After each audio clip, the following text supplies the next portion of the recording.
All right. Can you guys see me out there? All right. Let's see. Skies are orange. Joy from LA. Okay. All right. Sorry about those technical difficulties, guys. But we are here, and I am so glad to be joining you for Light Box Expo. And at this great event. Now, I think a few of you might have seen me talk yesterday with my friends, fellow artists and authors, Ian McKay, Greg Manches, Mia Rahu, John Picasso moderating, Victoria Lin. Ying. We talked about creating our books and the process and the business of getting them to market. And I'd always wanted to sort of do kind of a deep dive on that topic. And a year ago, actually, I think it was earlier this year, I'm sorry, I did a talk for a bunch of young writers and aspiring writers at the San Francisco Writers Conference about getting started, about how to craft a story. Uniquely from the perspective of a person who has been a visual storyteller for the good part of their career. And then I thought, well, with Lightbox Expo happening, it might be kind of cool to sort of focus it even deeper in on people that are like me, perhaps. People who think up stories all the time in their heads, and people who approach those stories as if they were seeing movies, like they're creating movies in their heads. They're seeing visuals in their heads. And the thing is when you have the story in your head, it seems fantastic. It seems great. And the moment you sit down to write down the words, well, let me back up. The moment you sit down with a pencil and a piece of paper or a paintbrush and a canvas and you start to sort of get out what's in your head, the visual story that's happening there, wow, that comes fairly easy. Or if not easy, something you're familiar with. So then you decide, all right, I'm going to go tackle the story. I'm going to write it all down. I'm going to start to write something. Maybe I want to write something, epic and visual and something inspired by people like who inspired me, like James Gurney's Dinotopia. And I'm like, all right. I mean, that's exactly how I started. Like, I'm going to make my own kind of Dinotopia experience, but for me.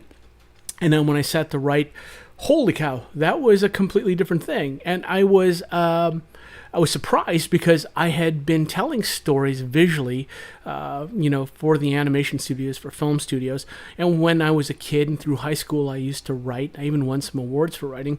But actually sitting down and writing something seriously for a story on my own, was difficult, especially after spending like years and years and years of focusing on telling a story with images. So I thought we would have this talk to sort of, I could share with you a little bit of what I found to sort of be helpful. So without further ado, let's get started. All right. Now I'm seeing questions come in. When I'm going to try and stop from time to time and answer them. My lovely wife is here to really point out when someone's got a really cool question to address. But otherwise, I'm going to try and have points where we could sort of talk about different things. Okay.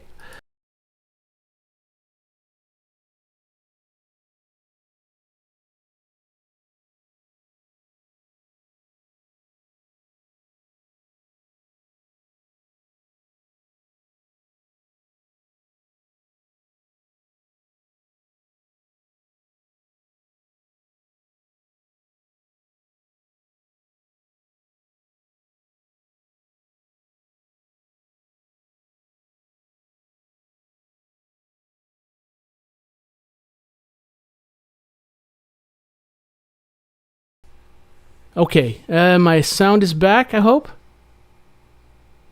Yeah, hello? Okay, can you guys hear me now? Um, let's see. Uh-oh. The sound... Okay, hold on a second here. Back. Is sound back? All right. We got sound. Okay. All right. Okay. My fingers were too fast. I must have hit a wrong button. All right. But we've got sound. So if you hadn't heard the first part, let me just summarize in a couple sentences. I wanted to help artists figure out how to make their own stories because I went through that struggle myself. And this is going to be a talk that hopefully gets us to, learning a little bit about that. All right. So this is stuff that really helped me. All right. So, yes, that is the young writer. That is me. And that is my first story, my first visual story I ever created. It was on a plate.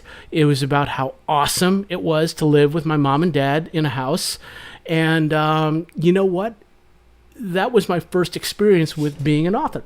Now, the thing is about stories is this. You come to realize later on when you get older and you sort of look back that stories have always affected your life. They've entertained you, yes, but they've also affected every aspect of the human experience. I mean, really, things that have happened in our history, the reasons that people do things are because of the ideas that are communicated. The key thing here is in the communication. It's a powerful thing. I mean, social media in our age, in our time, has sort of shown us how amazingly powerful it can be as a force of good, as a force of entertainment, and sometimes as a force of not so good. But really, I want to focus on what you can bring to the table. And I've got a couple examples here of things that inspired me. So when I was a kid, one of the first stories I ever read was Where the Wild Things Are. And oh my gosh, that was... it was amazing. The artwork was beautiful, but the story was captivating because it made me want to be Max, the character who's dressed like a wolf. It made me want to be the king of the monsters. It made me want to go and have adventures. And 20 pages with a few sentences of story and images made me want that to happen. As I got older, I experienced all kinds of other things through comic books, through science fiction adventures like 20,000 Leagues Under the Sea, to wanting to be a young kid that could do things like in Treasure Island or in Dune. Ironic that the new Dune is coming up. But and whenever I was a kid, I knew that stories were going to play a part. So this is not really so much a walk down memory lane for what I've done, but really about the power of stories. So why create stories? Well, I found this quote that I thought really was very, very telling about the journey of making a story. A wise man speaks because he has something to say.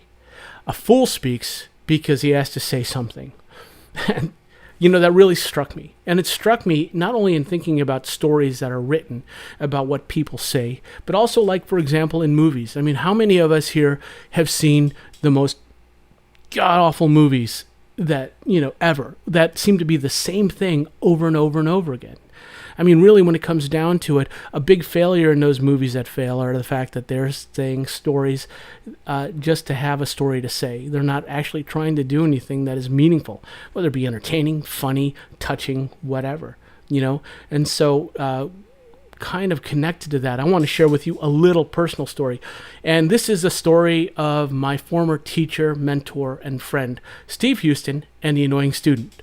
So this annoying student, who's also a pretty good artist, wanted to get better. And he kept bugging his teacher. And he goes, hey, Steve, how can I get my values better? How can I get my drawing to be more accurate? How can I get this? How can I get that? How can I get blah, blah, blah, blah, blah? All these things. This artist followed him around like a little kind of a squirrel that was always looking for something to eat. And one day... Okay, it was me, the big surprise. Steve looked at me and he goes, listen, Armand, you're going to spend the entirety of your life trying to become a better artist. But the thing is, it's actually almost more important that you spend some time working on having something to say with your art. And you know what? When he told me that, I didn't know what he was talking about. I was like, listen, man, I just want to be an awesome artist. Whatever you're saying, okay, whatever. I just want to be an awesome artist, answer my questions. I mean, I was young. But the thing is, I never realized how important that bit of advice was going to be. And it ended up later on changing my life. So, Steve Houston, if you're hearing this or if you hear this later on, thank you. That 1 or 2 sentences you gave me sort of changed my life in terms of what I wanted to do with my art. Okay. What that comes down to is this, is having something to say. And I know you're probably thinking, you know what, this is easier said than done. Where do I start? What do I even have to say? Are you telling me, Armand, I have to have something already? If I want to write stories, if I want to make visuals and stories and do those things together, and I'm like, no, you don't. But here's the thing. You're probably sitting in your chair listening to me blather on right now because you do have something in there, or you know that you're going to have something in there. And the thing is, here's really the thing. We all have something to say. You've got all your experiences, all your lives, all wrapped up inside you, and you know the things that move you. And for some reason, you decided to come here and listen to me blather on to see if maybe there was something you could learn about, something that you might be able to do. And that's the exciting part, is figuring out what you might be able to do. Here's where it all starts. It all starts with the power of a fearless imagination. And what does that mean? It means this. It means I get this from people sometimes who talk to me. It's like, how do you create a world? It's so difficult, and I'm afraid I won't do it right. You know what? You're letting the fear talk. Who cares about doing it right? For me, it's about igniting the curiosity, creative courage. I'm kind of reading this here. It was about being a kid. Let me just cut to it. It's about being a kid. And when you're a kid, you play pretend and you don't care what anyone thinks. When you're jumping from the couch to a pillow to another couch or a chair and you're saying the rug is lava, that's you using your imagination and not caring what people think. And you've got to do that. And you've got to remember that that's in you. You were born with that ability. You have the ability to make stories, right? And here's the thing. Your unique story should come out of your experiences. All the things that are in your personality, all the things that make you good, make you bad, all the things you do well, all the things you don't do well. And you got to embrace your courage. And the thing is that you got to be willing to find out what you're capable of. All right. Here's the other important thing I found out. You got to learn from others. Here's the thing about learning how to be a better storyteller. There are plenty of sources out there to learn good storytelling. But the key is you got to be open-minded. And you got to be humble enough to go, you know what? Even if you think you're pretty good, I bet you can get better. And if you're honest with yourself, you know you can get better. Now, here's the thing about learning how to write or tell a story. Okay, it's a lot like learning how to draw or paint. You could find like millions of different people giving you all kinds of advice on like, here's how you draw this, here's how you paint that, here's how you draw this, here's how you paint that, here's the figure drawing, here's how you do proportions, here's all these things. And you know what? Here's the thing. For the most part, nobody's wrong about their method or approach. What it is that everyone is personalized how they take that information and how they use that. Learning about good storytelling and good writing, it's the same thing. And as a matter of fact, I learned from so many different people, both writers, both authors, both painters, both photographers, both directors, people who make movies, who write plays, people who make music. The thing is, it's about this human experience of learning how to communicate, and there's all kinds of different ways you can find it in places. The important thing is that you find the things that resonate, which means you find the things that, when you hear that piece of advice or that piece of information, you're like, oh, wait a minute, that makes sense to me. I can see how I could use that. Or sometimes you'll get advice where it's like, you know what, I don't know, that doesn't make sense to me, but there's something in that piece of information that is important. So I'm going to sort of file that away. And here's the thing about all the techniques you learn with learning how to be a good storyteller. It's kind of like all the techniques you've learned about drawing and painting or sculpting or modeling or animation. Your skills and your perception and your abilities evolve. And the techniques you use change with your needs, change with your age, change with what you want to say. And that's normal. And you got to embrace that. You got to be open-minded enough to go, I'm going to try this because I think it works. And when it stops working, try something that does. And then you might circle back. But the thing is, you keep moving forward. Yeah, okay, here's a normal, realistic part of this.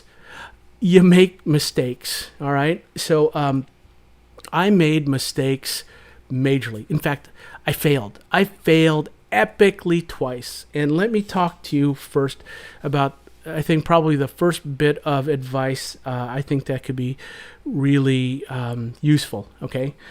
When you're an artist, you fall madly, passionately in love with the story behind your images. Your images drive something, drive the character, the emotions of the character. You're connecting to the characters you're drawing, or you're connecting to the epic establishing shot of the landscape and the guy holding the staff. You're connecting to the image. You're connecting to the image. You're connecting to the character. You're sensing the story, but you're connecting to the visual. And here is the problem. You're connecting to the visual, and you're not thinking about the story. So I'm going to share with you my epic fails. The two images down at the bottom left, that was the first time I tried to write like a Dinotopia type illustrated adventure story, right? And here's the thing. It had samurais, it had pirates, it had demons, it had a pirate girl that looked like Mila Jovovich. It had all this cool stuff. I must have drawn hundreds of drawings. I made about 40 paintings about this. I had this thing, I was convinced, yes, this is going to rock the world. Everyone's going to love this. This is going to be great. One day, a buddy of mine goes, dude, this is awesome. What's it about? There's this girl. She's kind of like a warrior. And there's this demon. She's got to fight a demon. And then there's a samurai because he's cool. And then they go to cool places. And the blah, blah, blah, blah, blah. No story. All of a sudden, I didn't want to write. I want to make another picture. I was brokenhearted because I'm like, oh my God, I had all these visuals in my head I was in love with. I had all these characters in my head that were pictures. They were pictures. I didn't invest any time in making them come to life, not in my imagination. I didn't invest any time in thinking, why the heck are they important to me? I didn't know why they were important to me. I only knew that they looked cool. And the thing is that in the short amount of hours in a day, in a week, in a month, in years, and I was working full time at DreamWorks at the time, I didn't want to waste my time on something that wasn't going to be what I thought it could be. This wasn't going to be my James Gurney's Dinotopia. And deep down, I wanted it to be. And I wanted to make sure that if I was going to do it, I was going to try for that. So then later on, I was working at another studio. It was for Robert Zemeckis. And I worked with these great guys from ILM, or actually from Skywalker Ranch.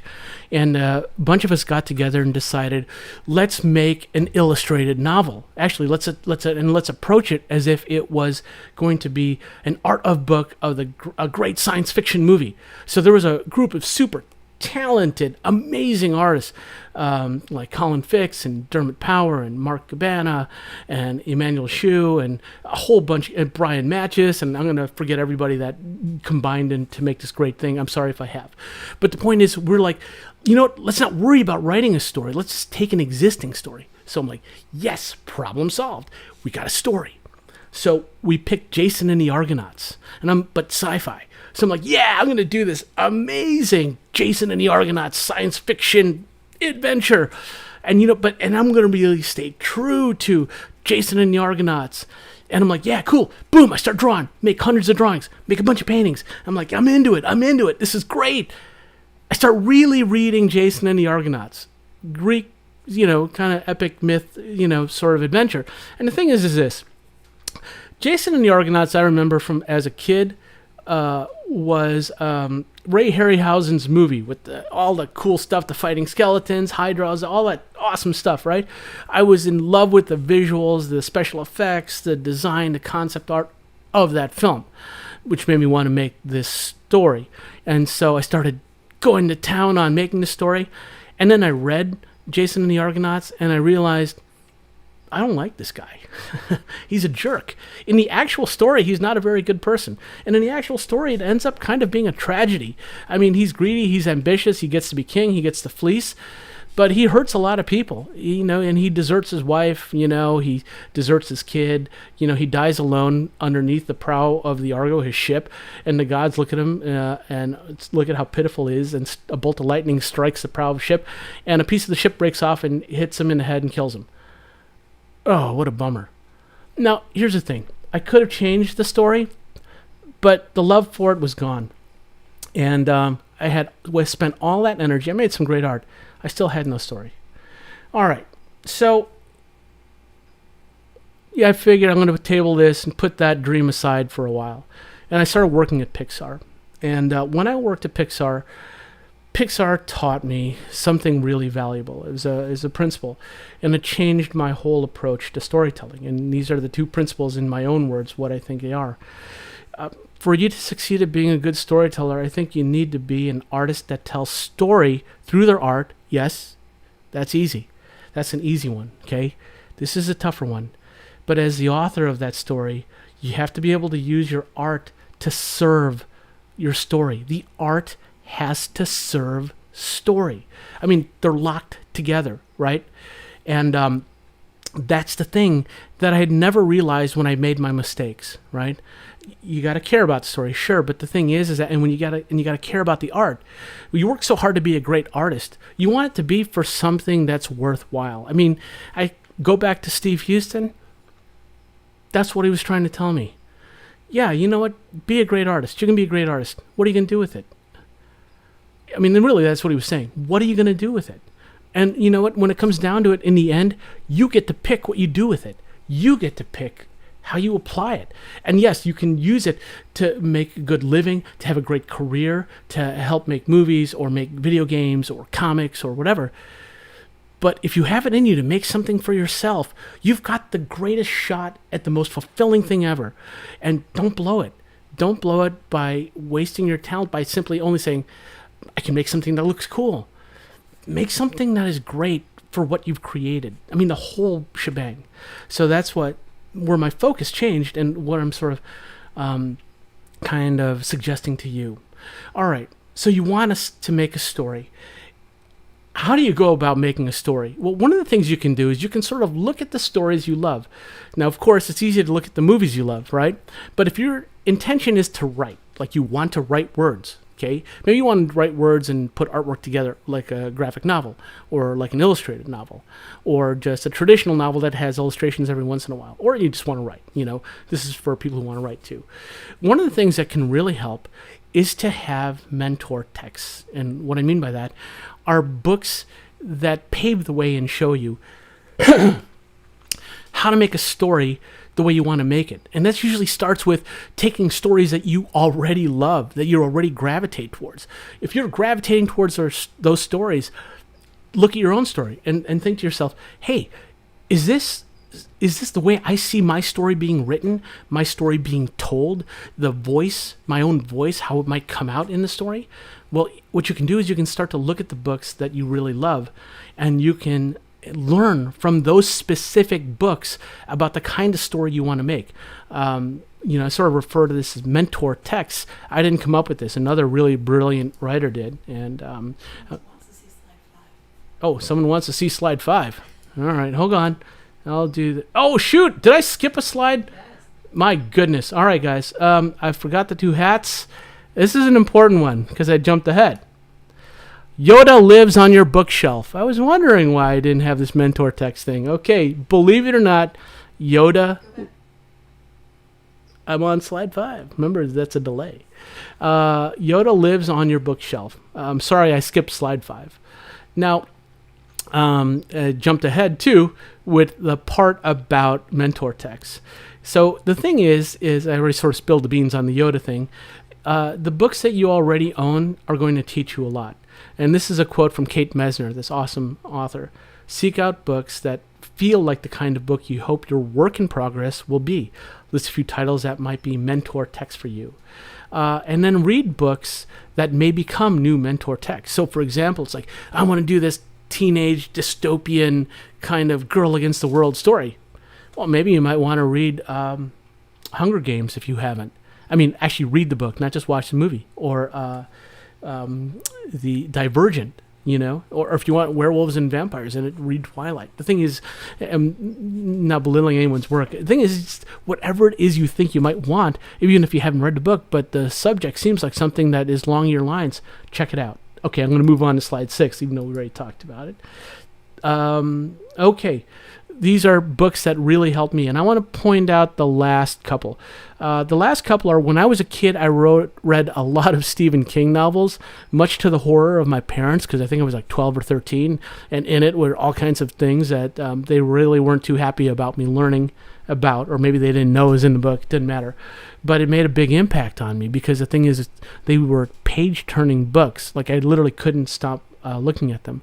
Later on, as I was starting to try to figure out how to write Timeless, I read a book that sort of changed my life, at least, or got the ball rolling. It was a book by Stephen King, and it was about writing. His book title is On Writing. And here's the thing about his book. The way Stephen King talks about writing, even if you don't like horror stories, it's not about that. He shares with you how he wrote, why he writes, and his approach to it. When I have the book on tape, when I listen to him talk, it's like he's talking about paintings. It's like he's talking about art. And the thing is, like, he talks about this one of the bits in his book. He goes, when you're writing a scene, you want to give the impression of a scene. You don't want to give the details of a scene. He goes, and there was he made a distinction between that. And I thought about what you do when you paint. And I thought, oh my gosh, that's what I do when I paint. So, for example, if you're in front of a landscape, there's a million things in front of you. You got to choose what you want to show. And he's saying the same thing in words. When you're writing about a scene, let's say a scene that happens in a bar, you don't have to talk about the wallpaper. You don't have to talk about the drapes. You don't have to talk about the tile. You don't have to talk about the shininess of the wood on the table, unless those things are important to what's going to happen to the character. Only talk about the things that are important to what is going to happen, that people need to know, that people need to feel. And I thought, man, I approach my drawings and paintings that way. And so his book was really effective for me, because I identified as a person who drew and painted what he was talking about. And that's what I mean about finding people who can teach you things in a way that resonate. Find people who say things in a way that kind of you respond to. Here's a list of books. You can screen cap if you want. I'll just talk about a few of them that resonate with me, or have resonated with me lately, and they're on different things. Now, there's something I want to tell you about these books. A lot of these books are not just about writing for books. They're also about writing screenplays. They're also about writing plays, okay? So like some of these people, like the books by Robert McKee on story and dialogue, what I love about his books is he compares and contrasts how you write for a movie, how you write for a book, how you write for a play, because a writer approaches each one of those things a little bit differently, and boy, you learn a lot. The second one down from the list is Invisible Ink by Brian McDonald, and it's a short book. It's not very long, but it's really good. It's really good because he's an artist as well. I think he's a special effects makeup artist, and he wrote a book on writing. And the thing is that the way he spoke was like, wow, I get it. He was speaking like an artist, or he spoke to me as an artist, somebody who understood visuals and was trying to figure out what that meant. Elements of Style is a book that is kind of old school. It's like, how do you use a comma? How do you use a quotation mark? I know it seems really silly. It's a little tiny book, but just a brief read will remind you of like, oh yeah, I learned that in grade school. I forgot all about it, right? The Hero's Two Journeys is a great book, because it talks about when you write a story. Here's the thing, us visual artists, we think about the epic battle. We think about, oh my gosh, the sunset, this and that, right? We're thinking visual. We're thinking about what's happening on the outside of a character, but we're not thinking about the inside of the character. And these guys do a book that talks about, as you're working out what's happening on the outside, Luke's fighting Vader. Luke's fighting this guy. Okay, I'm going to jump around and use a lot of Star Wars references. What's going on inside? If you're writing a book and you're writing within the emotions of a character, you have to be inside the character as well as outside the character. And the thing is that you can think about them together, and it was a great book about that. I have 3 books on my list by K.M. Weiland, And I like that she talks about, again, writing for books, writing for screenplays, writing actually books and screenplays for the most part. But she uses references that are both books, and she uses movies, and she breaks down movies that are pretty contemporary, and I'm like, oh yeah, I never thought about that. Oh, that makes sense to me. And so that really was resounding. She writes on outlining, on character arcs. They're all really good. There's a book called Save the Cat Writes a Novel. Now, for those of you who are aspiring screenwriters, you may be familiar with Save the Cat. It's a book that's about the structure of screenwriting and the nuts and bolts of screenwriting, and it's a very good book. What this person did was, a person who was a screenwriter, Jessica Brody, who thought to herself, I bet I could take these same principles and use it to write a novel. And she's written a bunch of hit novels using the techniques, and it's a book about taking screenplay writing techniques, approaches, and modifying them to write a novel. And lastly on this list is Joseph Campbell's The Hero's Journey. Why is this important? Because mythically, if you are any kind of nerd, Star Wars nerd especially, you'll know that George Lucas read this book, and it is what forever shaped his pathway to writing the Star Wars trilogy. And the thing is about the Joseph Campbell book, I want to sort of caveat, because it's taken the wrong way by a lot of people. It's not a book on formula writing, okay? It's not, okay? People have sort of referred to it that way, but here's the thing about Joseph Campbell, right?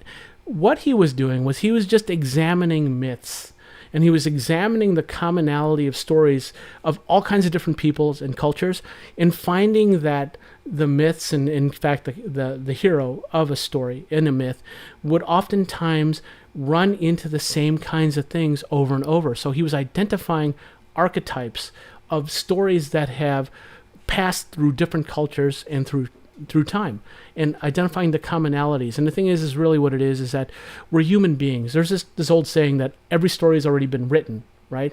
And in a sense, maybe that's true, because the best stories really are about revealing a universal human truth. And the truth always remains the same. The details of it change and put through the prism of everyone's unique experiences. And so if you read that book, sort of don't look at it as a book for formula. Look at it as a book for insight, and then be sincere and honest about how you apply it. All right. Storytelling skills require exercise. Yeah, boy.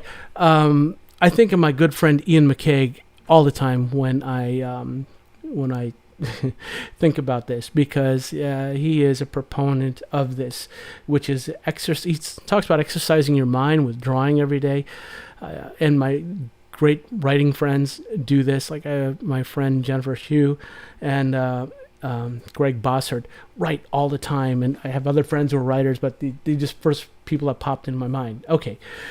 Exercise your mind. It's easy to take creativity for granted. It's a muscle. You got to flex it.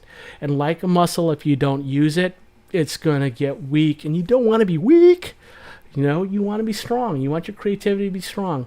And the more you apply yourself and apply creativity, you know what? All the mystery about it is going to go away. You're going to realize it's hard work, and it makes you feel good. Write often and write daily. Now, before I go on, let me see if I can take a good question. Is there a good question here? Are you writing chance on? Let's see.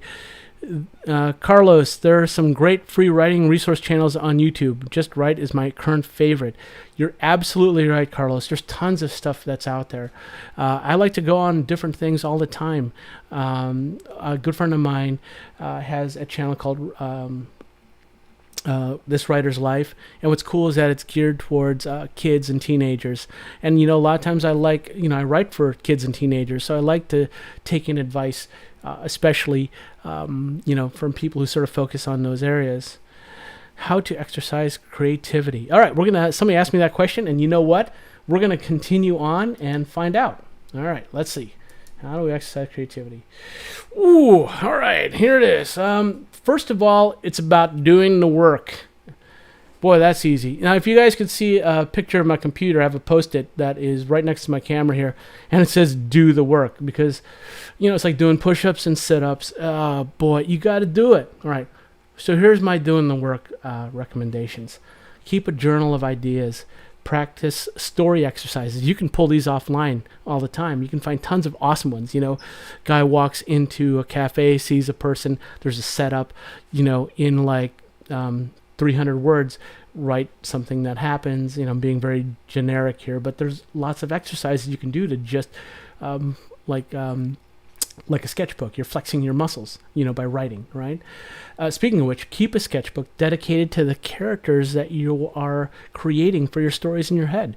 And the thing is this, when you're creating characters in a sketchbook, you're thinking about who that character is, which means you're expending mental energy on investing in this character being a dimensional person. And in order for this to work, you got to go beyond. It's like, he's got a cool sword. Look how cool my sword is. He's got a cool cape. Look how cool the cape is. Where'd he get that sword? Why is that cape cool? Where'd it come from? Does it have special abilities? Does it have special powers? Did someone give it to him? Does it have any meaning to him? Does the sword have meaning to him? Where did the sword come from? Is the sword actually not special at all, but it's because of how he wields it that's special? That's the thing. You're playing these games in your head as you're drawing a character. Go beyond just, look, I made it cool. Oh, I'm going to try a different shape. Oh, that's a nice shape. I'm going to do this shape. Go deeper than that. Dig deeper. Work harder. Get to who that character is. Surround yourself with photos, art in your studio that inspire your stories. We all got art around us that are like, wow, that's cool. I want to be able to do that someday. Great. Keep that. Now put up some stuff that's directly about the thing that's in your head and how to make that better. Let's see here. Okay, almost hit the wrong button. Don't want to do that. This is some of the artwork and photos that were hanging on my wall as I was writing Timeless. As a matter of fact, what I did for inspiration in part was take the main characters. My son was the main character, and Diego and his friends, and my lovely wife made some costumes, and we dressed them up and I shot them acting out scenes in my story, and that ended up being inspiration for the writing for me. I gathered pictures of places that I knew were going to be in my story, or places I would create would be in my story. And the photos made me think about what would happen in these places and what I wanted the places to be like and how they would serve the story. Okay. What do you do when you get stuck or start losing faith in the strength of your original story? You know what? I read that question right as I looked up and saw which slide I'm on. Here's the thing. Number one, don't. Okay? Take a deep breath. Take a big, deep breath. This is TZ2Z. Or breathe. Because you know what you're doing? You're being a kid and you're having fun, right? And when you're a kid and having fun, don't get so tight up about it. You're playing. You got a sandbox. You're playing. You know what? You made a sandcastle. Sandcastle isn't quite working out. You can approach that one of two ways. Like, oh my God, it's not perfect yet. It's not. What am I doing? What am I going to do? It's like, it's a sandcastle. It's your sandcastle. You know what? You can start over. You can leave it alone. Build another one. Right? The thing is my first part advice to you is how you think about it. You got to think of the story ideas. Cause I say first, approach your story as story ideas, and don't look at them as drafts. Don't use the word drafts. I have a lot of good friends who do, and it works for them. For me, I think of them as sketches, because when I make a sketch, it's a sketch. I'm not all tied up because I'm making a sketch. If you get stuck on a writer's block, leave it around. Leave it down. Put it down. Write something else. Write a new story. Make a new sandcastle. Go out and have a walk. The thing is, you got to take a breath, relax, and remind yourself what you're doing is fun. You're doing something that everyone has the courage to do, and you're doing it. So you know what? You'll get through it. You just got to remember to be a kid. I have a quote here. The key to creativity isn't knowing all the solutions. It's in asking the strongest questions. And here's the thing. A lot of times we think it's about, I have to have the answer. He goes into a room and there's danger there. And the danger is I don't know what the danger is going to be. And so you're like worried, and you start to get all tied up. Like, I don't have the solution. I don't have the answer. What's it going to be? You got, I got writer's block. I'm going to go for a walk. I built a sandcastle, Armand. It just didn't work. What am I going to do? Here's what you're going to do. You're going to ask yourself some questions to get yourself through it, right? What could be in the room? And here's the thing. Again, tackle this like being a kid. It's a monster. No, it's a robber. No. What if it's, what if it's three guys, inside a bakery who are baking something in the oven? Thing is, it doesn't smell like bread. It smells like, what could it smell like? What I'm doing is I'm prompting a series of questions to get a solution. And here's the thing, like an artist. When you're an artist and your teacher or your art director or whoever goes, draw me a picture of love. Oh man, that's a biggie. That could be anything, right? Now, if someone says, draw me a picture of that expresses love of Italian food. Oh, wait a minute. Now you've got a framework. Now you've got something to dig into. And I can work with that. Draw me a picture of someone who loves Italian food, who's but trying to lose weight, and can't deal with his cravings for Italian food. Whoa, that's more specific. Okay, now how would I tackle that? Here's the thing, sharing that with you. We are problem solvers. We like to tackle problems, right? The thing is that happens when you have your own story is usually if you have a teacher or an art director or somebody above you, they're giving you the questions. They're giving you the framework, right? And that's prompting you to be creative in your responses and coming up with a solution. If that person isn't there, then you be there. You ask the questions. Ask the questions. If you run into a stumbling block, start asking questions. There's two yous. There's one that is provoking you to come up with solutions. And he's awesome. He's also kind of a jerk sometimes, but he's awesome, and it will get you through a block. All right. Insight, honesty, and sincerity versus formula. There is no one way to learn anything. We talked about that. But there is only one way you're going to succeed, and that's honest, hard work, meaning there are no shortcuts to this. You got to do the work, right? Hold on here. Any tips on getting through the grind of the work that needs to be put in that makes you keep going on what you're doing every day? Yeah, there is a big tip. Don't waste your time doing something you don't enjoy, I mean, really, I know that sounds kind of harsh, and I'm not trying to be harsh, but don't waste your own time, when you read books about stuff you like, that's giving you a clue. Hey, this is the kind of stuff I like, right? Like, for example, I guess I enjoy a good romance story as much as the next person, or a rom-com. I'm never going to go and write one. I can tell myself, I should go and try. I should stretch my horizons, and maybe I will. But at the moment, I don't have it in my bandwidth to do so. Okay, I'm using one example. But the point is that you have to spend the time figuring out what's important enough for you that you're going to spend your hours to do. Okay, put the time in that first part before you start putting the hours in. If you do that, you're going to find that you really are forcing yourself to do the things that you only want to do and are really worthwhile to you to do. Okay, here's the thing about all the stuff you're going to read, all these methods and approaches you're going to learn. It's going to take a lot of hard work. You got to practice these things, and you got to apply it. And when you apply these principles, and when you take these principles, even the stuff I share with you, you might only want to take parts of what I share with you. You might want to take all of what I share with you. You might want to take it, use it, and that doesn't work. What's he thinking? Or you might say, yeah, it does work. The thing is that it's a thing you're constantly molding, like your skills. You're molding it, right? Here's the thing to avoid. Avoid taking the easy way out. Avoid cliches. Avoid tropes, appropriated ideas. And don't apply them without context, all right? So Timeless is a story about a kid who wants to rescue his dad. He wants to get his dad back. You know what? That's not original. It's not. But what is different, it's told through the eyes of the American Filipino experience in a world that has been shattered in time. Whoa. You know what I mean?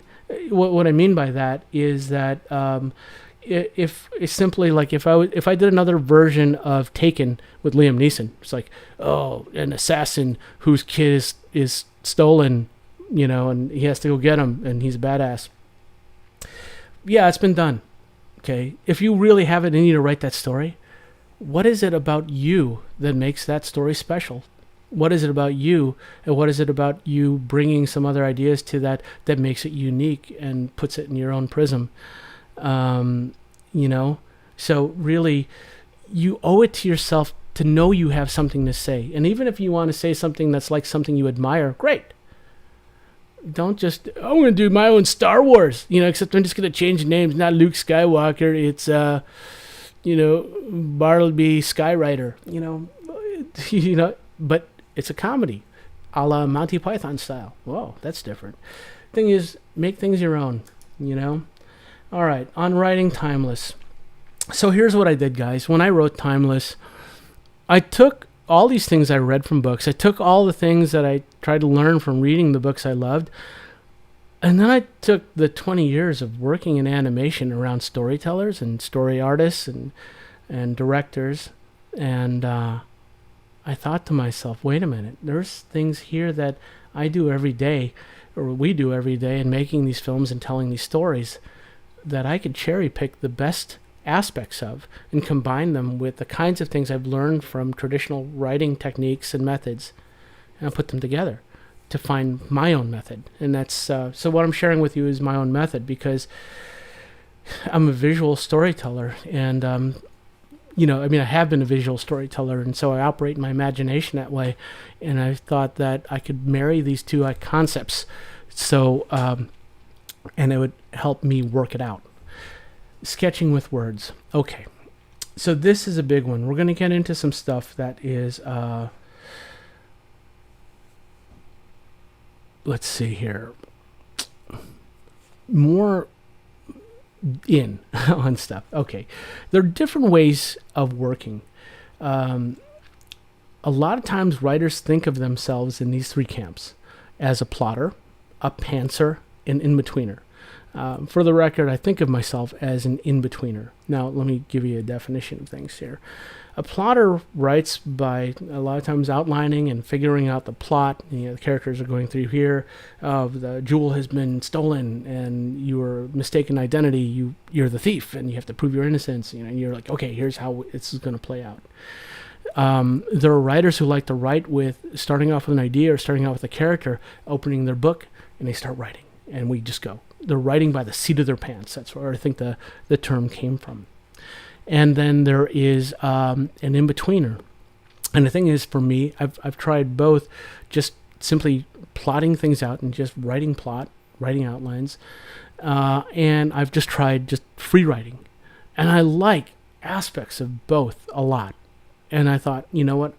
I'm going to take what I like from both these approaches and put them together. And people who do that, and there's a lot of people who do that, are sometimes referred to as in-betweeners, and so I guess I'm an in-betweener.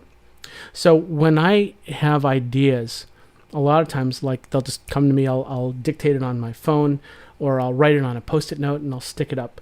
And these can be story ideas. I don't even know if they're going to connect yet, but I see moments, or I see things that happen to the characters, or I see scenes, or I see thoughts or anything. I put it on a Post-it note because it's like a sketch. It's quick, it's easy, and I have a record of it. The other thing I do is I free write. Now I free write in a notebook, and when I free write, I'll just go in like a pantser. I'll just write down what the story is that's happening, or something the character's doing. It could be out of context, I could be in the middle of writing and have another idea and draw an arrow from a sentence to a new group of sentences. That it's not like clean writing, but it's kind of like organizing my ideas. It's like a group, a sketchbook page of sketches, right? And that's what I call a free write in my head. And I also, what I try to do is I try to actually keep a different sketchbook, not in my free write notebook, that I'll doodle stuff. So it's where I draw characters or things that have to do with how things look in the in my story, and I try to do them kind of all together, or I kind of round robin this stuff. So in my office, if I did a time lapse of me just figuring story stuff out, you'd see me like a mad chicken running around from area to area, putting up Post-its on a wall, or drawing in my sketchbook, or writing in my notebook, that kind of thing. The other thing I like to do is, I have talked about having art and photos around me, is I like to listen to music that is reminds me of the feeling I'm trying to capture in this story. So let's do a lot of soundtrack kind of stuff. Sometimes stuff with words, but the problem is if I'm writing and there's music with words, I find myself getting distracted or getting lost in the lyrics of a song, and it sort of messes with the voice in my head that just is trying to work out the words. So I use music in that way, So my approach to all this other stuff I wanted you to sort of share with you is to take the best of using plot and using free writing or writing by the seat of your pants, and taking the best of both and trying to combine them. So on the left is an example of me just writing out ideas. This was for Timeless. And going, yeah, Diego's going to go here and do this. Oh, what if Diego was attacked by a gang of kids? Oh, what if Lucy did this? Or, oh, what if the dad did that? You know what? It's a Post-it, so it's not, I'm not so worked up about it, It's kind of like me, that's my sandbox. So on the left, you're seeing the sandbox in one form. On the right, this is my notebook that I write in. And you're seeing examples of free writing. So sometimes it's just text. You see a lot of arrows. You'll see some doodles.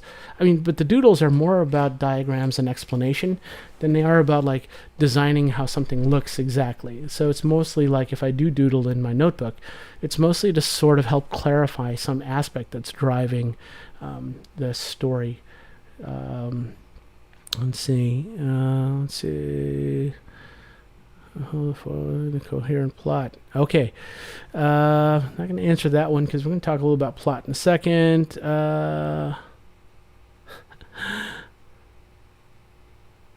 Flying by the seat of the pants. Oh boy. Here's a question. How do you balance the writing and the creation of art? With your project, how much time did you spend on writing and how much time did you spend creating art? I'll take this on early. The thing is that at the first part, I first started off Timeless writing actually the wrong way. I had a story in my head, and I started making images. I made about 5 or 6 images, right? And when I made these 5 or 6 images, I did something that kind of made me uncomfortable. I went to Spectrum Fantastic Art Live with my 6 images, and I announced to the world that I was writing a story and I was making a book that I hadn't even written, but I knew it was in my head. Right. And so in that case, I sort of started the way I'm saying not to start. But then what ended up happening was I had to sit down and start writing. And so when I started writing, I used all these techniques that I'm sharing with you here.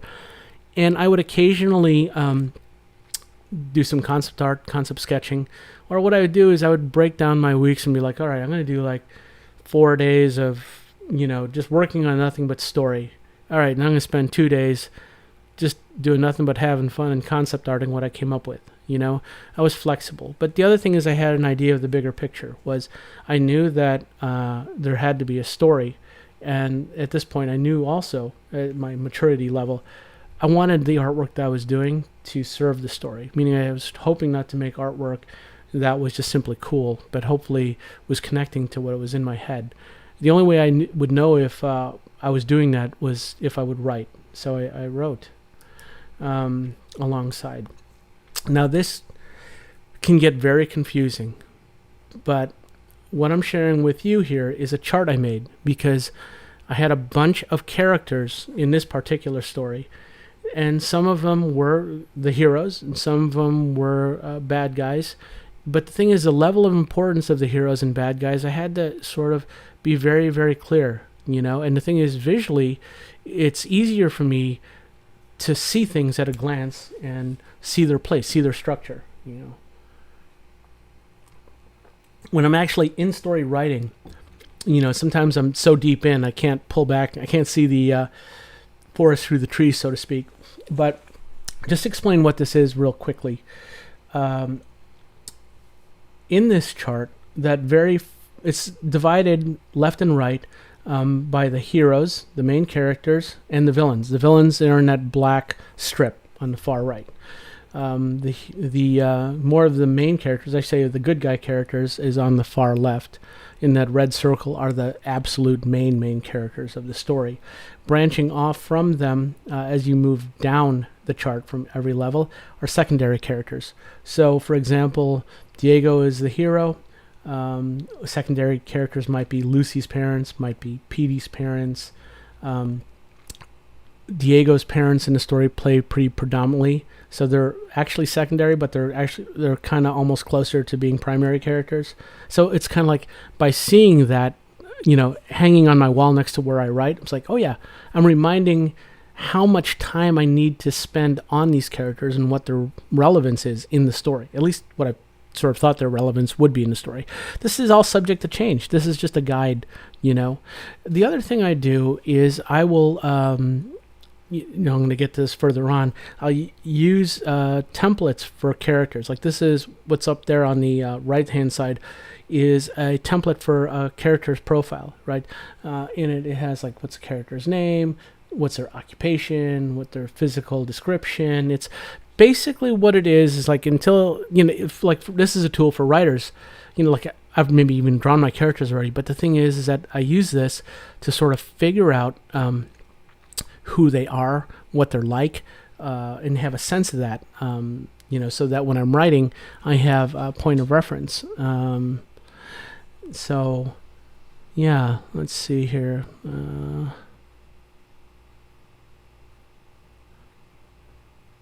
Can we quickly review everything at the end? Wow, okay, I will try. I'm going to try to do that. A lot of great questions here, guys. Let's see. Right. What? No, 15. Did I skip 15? Let's see. Oh, no, that was 15. All right. What is number 9? Okay. You know what? Here's the thing. So this presentation, yeah, I'm going to put this up on YouTube as soon as, it's okay for me to do so. Right now, you guys are getting this exclusively for Lightbox. So I'm going to respect Lightbox in terms of what they want to share with the world. But at some point, this will be completely available again to everybody to just replay as much as they want. So I make you that promise. I'm going to do that for you guys. Number 15 has sticky notes with story beats on one side and pieces of paper with free writing on the other side. Oh, someone's just talking about what I had in the slide. All right. Okay, this is a biggie. All right. Process essential components of story. Woo, boy. Okay. Now, there's a lot of stuff here. I'm going to try and break it down simply. At the core of every good story is a transformation of the main character. If you're writing a story that's about characters, in a lot of stories, it's mostly about a change. Your character starts off one way, ends up another way, right? That seems simple enough. Okay, so Luke Skywalker ends up being this naive young kid who wants adventure but is timid and kind of scared for it. By the end, he sort of owns it. He's bigger. He's part of a bigger thing, and he has to champion his own destiny and his own fate. He's a different person than he was when he began. If you look at all the stories you like, I bet you'll find a majority of them have some sort of transformation or change. And the thing is, it's key to know, especially if you're a pantser. You don't know where you're going to go? Have an idea of that. And the thing is that as pantsers, you usually do have an idea, but I think starting off and having an idea is good. So this first section here is about the kind of basic kinds of transformations that happen with the characters in terms of, what we refer to as a character arc. There's a positive transformation, which we just talked about. Character starts off maybe in a place that's not so good. You're Marty McFly. Your life sucks. Yeah, at the beginning of Back to the Future, at the end of Back to the Future, your life is good. That's a positive transformation. Where you change. The main character changes as a person on the inside. Then there is a positive transformation where the character stays the same, but the world changes, right? And so these are the kind of stories where you meet somebody who's essentially the person that they are all the way through. But because of their actions, some greater good has happened. You'll hear a lot of biopics on people who have done really, really great things, are on this. Think of the stories of Gandhi or, Martin Luther King, or people who are heroic, and basically are telling a story about somebody who's basically a good person, but through their efforts and through their struggles, they make the world a better place. They themselves don't change, but they've changed the world, and that's a positive transformation. A negative character arc is something where a character may start good and ends up in a darker place. Like if you've ever seen The Godfather, you meet Michael Corleone, this guy whose family is the mafia. He's not in the mafia when we start the story. He's in fact keeping apart from it. But by the end of the story, he's accepted that it's in his blood, and he's going to run the mafia and be a bad guy. And in a sense, you could sort of look at this as a tragedy or an anti-hero story, but clear tragedies like Shakespeare and a lot of those sad stories are like this. Now, a tragedy can have happy endings or leave you with a positive message. Like Braveheart, is about this William Wallace character who struggles for freedom for his people. He dies in the end. Oh, that's sad. But wait, he ignites people to want to fight for their freedom. Oh, that's good. And so sometimes sad endings for characters can have a positive thing. It all depends. Of course, and some sad endings can be just about being sad. Neutral character arcs are about characters that don't ever change, but the world changes despite them. And a lot of times these are sort of more stories of kind of the irony. It's kind of pulling back and more commentary. But the kind of stories that most people gravitate towards, and probably you might be gravitating towards, are one where your characters change for the better, or the world changes for the better. Now, I want to talk about the three. So I talked about the arcs and the basic ways of basic arcs to sort of consider for your main characters and your secondary characters, and even the arcs for your villains and nemesis and stuff. And a nemesis doesn't necessarily have to be Darth Vader. It could just be the judge at a what am I looking for? Cheerleading competition. The first thing popped in my head. Maybe that's the bad guy, or a rival. Kind of thing. Not evil, just a rival. All right, character, plot, structure, and character, plot, and structure are the three pillars. Now, here's what I propose to sort of think about, because I wasn't taught it this way, but I really like this. Character, plot, and structure work best when they are in unison and to support the character's arc. So, and then this kind of goes with the other thing. Character, plot, and structure work best when they are in unison to support the story's theme. Okay, so let's look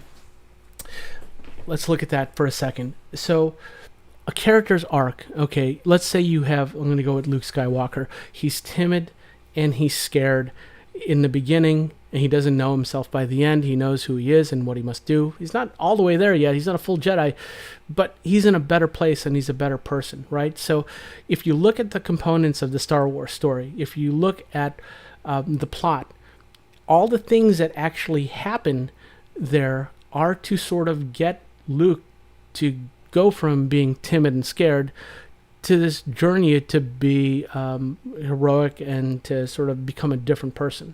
The structure that happens in a way that does this. He's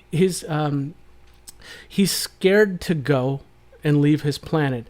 His uncle and aunt die. Now he has nowhere else to go but to leave the planet. He's offered a chance to leave with Ben Kenobi. He denies it. But again, because his caretakers die, he sees the value in going, and he wants to avenge their death. These are things that were in the structure, the things that happened when they happened, the plot, the things that actually happen, are all to make Luke's transformation along the journey. So if you think about the parts that you put in as a plot and where you put things in, are all to help the character make their arc. Wow, that actually is, it's a really great way to sort of look at things. And when you look at the theme of a story, the theme is kind of like this. This whole section here, I'm sort of referring to Brian McDonald's sort of take from his book Invisible Ink, and he talks about the theme of a story as being like an armature. If you've ever made a clay sculpture and you've put that little metal thing in the middle, then that's the armature. So it's kind of like an armature is like the theme. Let's say the theme of Luke was, accepting your destiny and to be the person I'm just spitballing here, that you're meant to be to save the universe, right? Okay, so let's say if that's the theme, then all things that happen with this character's arc, all things that happen with this character's plot, all things that happen with when they happen, the structure, are happening to illustrate or support this theme. So if you think about this all working together all the time, it'll help you when you feel like you're going off the rails or you're not sure where your story's going. All right, this is the stuff that people ask me about all the time. So let me back up a second. that stuff I just talked about with you, with character arc, with figuring out the structure, where things happen, the plot points, how they all help. How do you see how all these three pillars work together? Well, this is what I do. First, I break down the story into 3 acts, you know. There's a beginning, there's a middle, there's an end. I mean, it's more complicated than that, but I sort of think of it as every story has to have those 3 components. I'm going to call them acts. And the thing is that your characters will change significantly during that, right? Then I graphically divide each one of those acts into its beginning, its middle, and its end. Okay, and you're seeing the subdivision is following a structure that is very simple and clear and kind of makes sense. And the thing is, too, is that one of the things to note is that when you go from one act to another, a significant changes within the arc of a character. That's something to keep in mind. And sometimes it changes the world. Now, when I think about a story, when I'm in this stage, I've got all my stuff, and I've been thinking about this all along, to tell you the truth, but I begin working out a story with the end in mind, right? And I start thinking, okay, like in the case of Timeless, you know, so spoilers if you haven't read it, it's about a kid who loses his dad. His dad is kidnapped by some bad guys. And I knew that in the end, our hero was going to have to face the people who kidnapped his dad and try and get him back, right? So I'm like, okay, that's the end. That's the ultimate showdown. That's what it's all leading to, right? And so working backwards from there, well, the dad had to be kidnapped in the first place. So I know I need that. And it's the inciting incident. It's the thing that happens in the first act that makes everything else happen. Now, in every act, I look at every act as having a climax, something that everything that whole first act is leading to. And at that moment, it's the thing that triggers moving into the next act. And as I said previously, when the character travels after this sort of confrontation or this climax, something changes. The world, something within him, and sometimes the world itself changes. You know, this is Act 1, Luke's on Tatooine. Act 2, Luke's on the Death Star. Act 3, he's on the moon, you know, and he is going to fly an X-Wing fighter, you know, kind of thing. Each one of those places ties into a change in his personality and a change in him in each act, right? All right. Let's see here. These anchor points, you know, in this kind of represent chapters. Those lines are showing the emotional arc of the character. So there are things where there's highs and lows. And in Act 3, there's going to be a point where it's got to feel the most dangerous, or maybe things are lost, or how is he ever going to overcome this? How is Luke Skywalker with 20 other guys going to face the Death Star and win, you know? Kind of thing, sort of thinking of it that way, right? If Act 2 of Star Wars might have been, how is, you know, Luke Skywalker going to escape from the Death Star with the princess? Act 1 might be, how is Luke Skywalker going to overcome his fear of not wanting to move forward and go off on the adventure, you know, sort of thing. A lot of times you'll see, too, you're going to see in the next slide, that what I put at the bottom is that I note the changes in location because they have bearing on what's going on in the character. And if I'm making artwork, it's going to have some bearing on what, you know, what I'm going to do with the art. So you're seeing here the actual first draft of my first outline for Timeless. All right. Yeah. It's not a moon, though. It's a space station. Thank you, Joe Flanders. That was awesome. All right, getting to the actual writing, here's what I do. I start writing. When I'm not in the notebook, I'm actually going to sit down and start writing. I first use a program called Scrivener's because it's very intuitive and it makes it really easy to write, and I can put all the things I want to reference at my fingertips, like in those folders on the left, from visuals to little videos to all kinds of stuff, to my character sheet breakdowns, blah, blah, blah. I find it a really useful tool. Then when I'm actually going to sit down and write the draft that I want to send to a publisher, an editor, I switch over to Microsoft Word, and I use that to write a cleaner version of the story to sort of submit. Yeah. All right. Let's see here. Now, people were asking me, how do I find time to write, and when do I find time to write? How do I balance it? When I'm in a stage where my story's starting to solidify, like I feel confident enough to get a first draft really down, I'm confident enough to go, I want to try and write something that I want to send to an editor.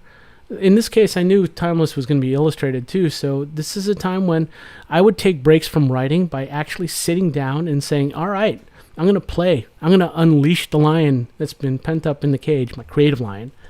And, I'm going to paint some things. I'm going to draw some things, but what was cool about holding back until this point was now I was drawing stuff that had meaning. I was drawing stuff that I'm like, oh, I know why I'm drawing it. I know what this is going to serve or how it's going to get people excited.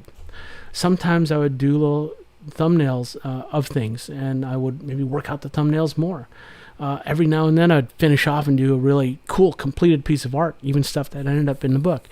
But I would balance this out with writing, and I think for the way a visual artist work who is writing, they need to balance that out. They need to be able to take breaks, but you have to be disciplined, and write some, draw some, write some, draw some. Wait a minute, I need more drawing.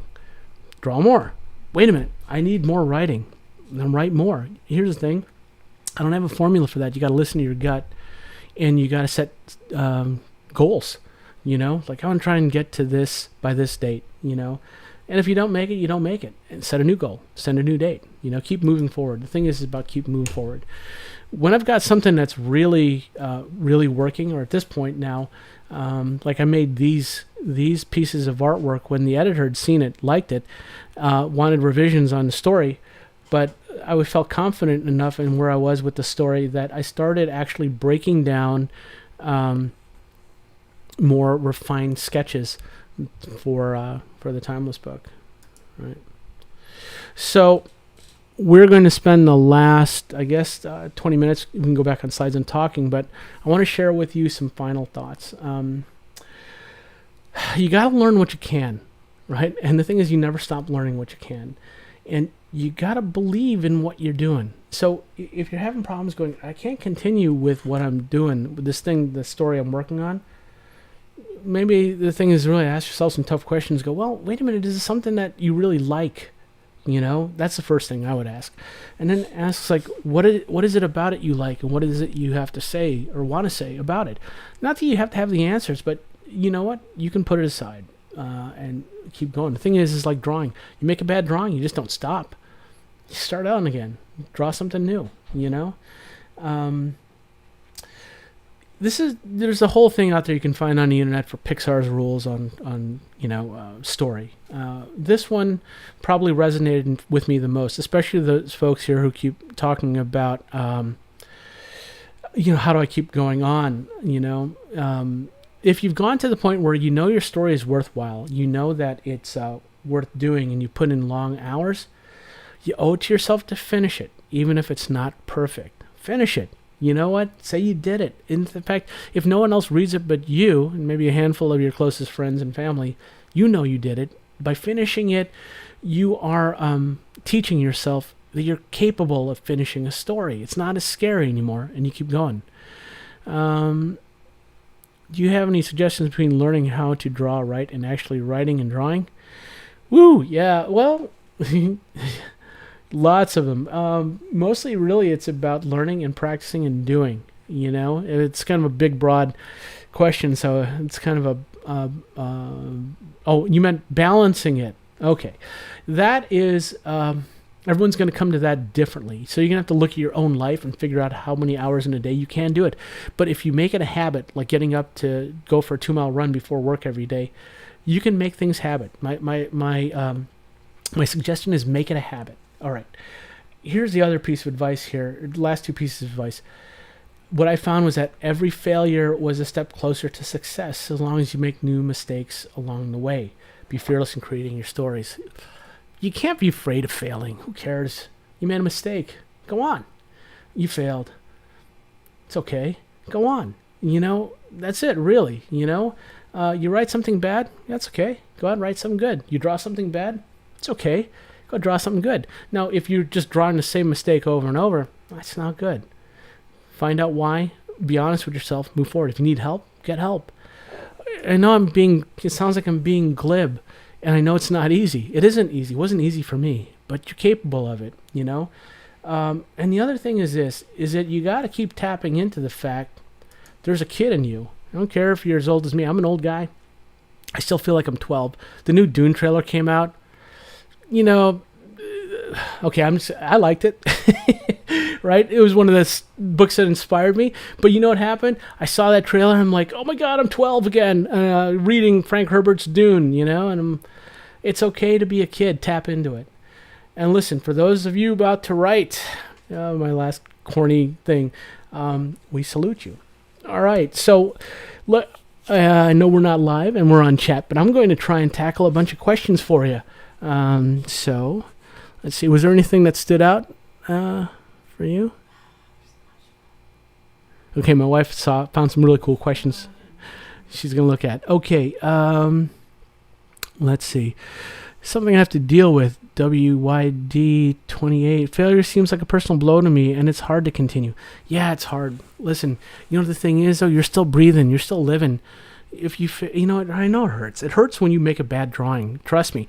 Like, I've been doing a live demo. Every time I put a bad brushstroke down, I'm going, oh my God, it's the end of the world. It's in the world. I'm like, I have to take a breath and go, that's a bad brushstroke. You know, I know I'm not trying to be unsympathetic or glib, but if you've made it this far in life, it's because you're pretty awesome so far, and you've got plenty more to give. So cut yourself a break, you know, keep going. Let's see. All right, there's a talk about dialogue, and so the thing is that I only had an hour and a half to talk today about big picture things, and I guess dialogue is a big enough picture of a thing. And the thing is this, when you are writing dialogue, one of the key things about dialogue is that when you're writing dialogue in a story, you're not writing dialogue like a conversation. You're not writing dialogue like a text message, right? Because our conversations, we're talking to somebody, they blather on, talk about this, that, and the other thing, right?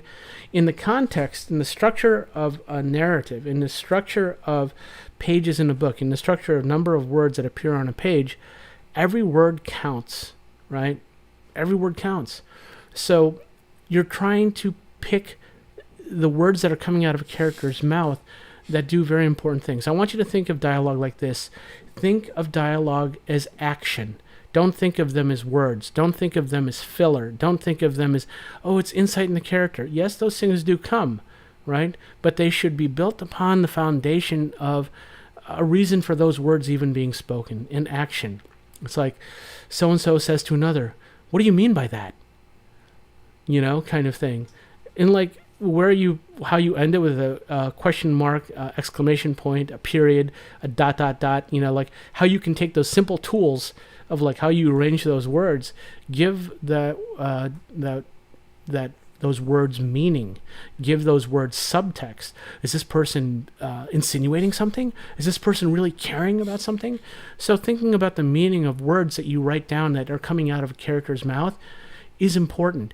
Using only the words you absolutely need is important. As a matter of fact, that applies to everything, but especially with dialogue. Like when you're writing dialogue, the kinds of words that you use tell you a lot about character. So if somebody is using, you know, long, lofty, really articulate words in a very stiff and formal manner, perhaps they're doing so because they're conveying their status culturally, or they're conveying their intelligence, right? Here's the other thing. Somebody who's using even-keeled dialogue with medium-sized words feels like they're in control of their emotions. Someone who's like, damn it, I mean, I don't, you know, stuttering, short words, you know, the choice of verbs and things can denote an emotion, but can sort of convey, like, let's say in a conversation, one person's talking one way, another person's talking the other way. The words that you choose denote an action that belies the thoughts in their head, the feelings that are in their heart, right? And the sort of thing is that don't just write dialogue like you're the person sitting in a movie theater hearing the dialogue and watching it. Be that person and also be the person that's inside the character's head and heart and it coming out.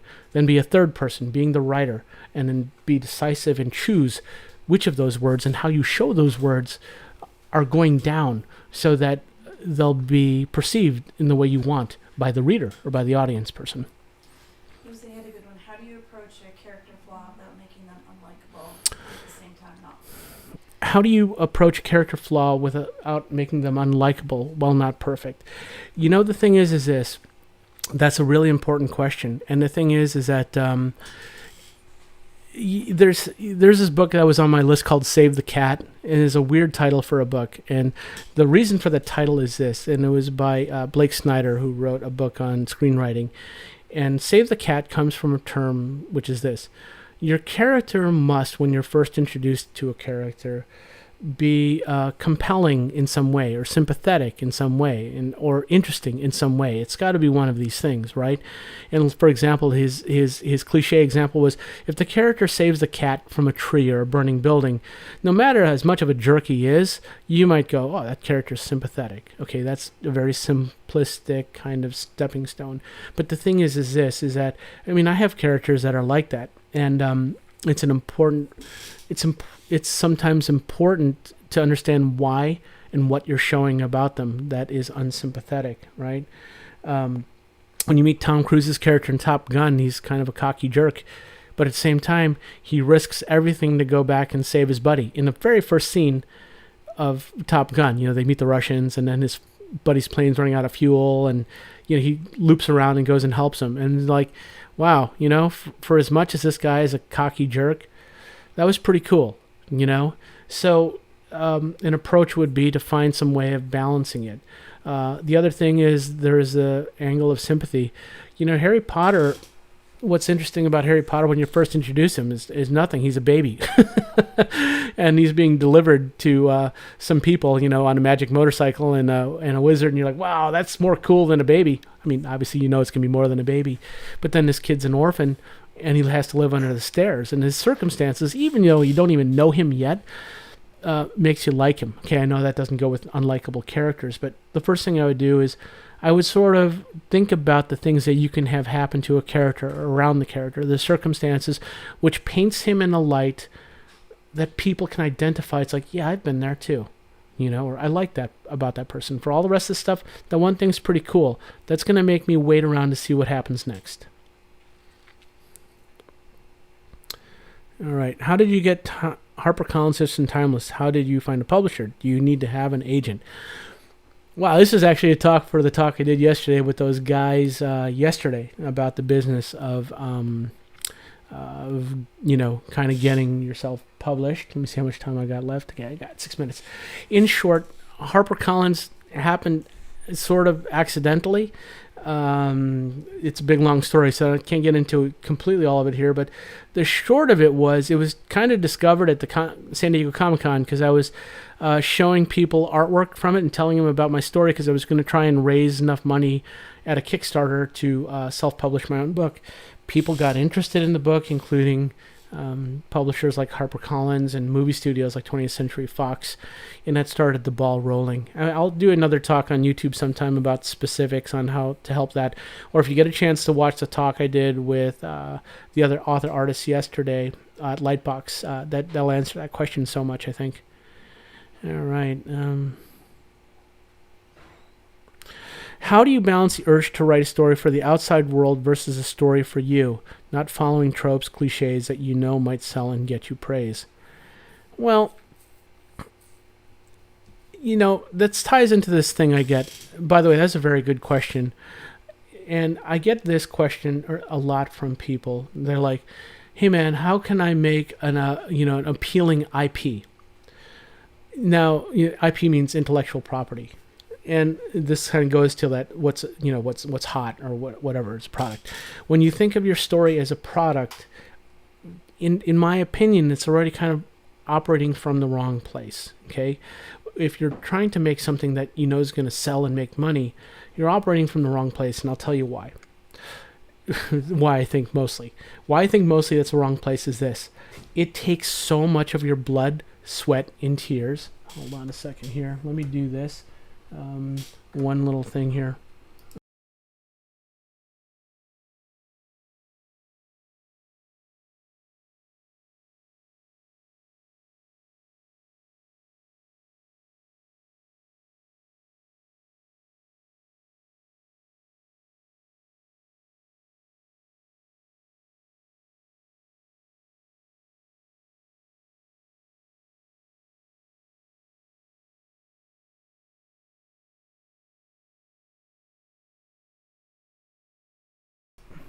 Sorry about that. Look at the value of your own story and look at what you're trying to say universally, you know? Look at stories that are similar to yours. And ultimately, you have to filter it through your own prism. You got to make it your own and make it uniquely your own. Oh, okay. No, I think it's just a delay. A sound back on? Okay. Yeah, okay. All right, let's see. We got 3 minutes left, so I may have... Okay, sound back? You guys have sound? We got it back. Okay, sorry about that. When I switched cameras from my presentation, it must have checked off the sound. I got sounds back on. All right, okay. So I got time for maybe one or two last questions. Let's see. Anybody got a question they'd like me to answer? Let's see, still waiting for a question. Maria Vitelli, Armand, we already know character-driven stories are easier to relate. What about plot-driven stories? What is your approach to make them compelling?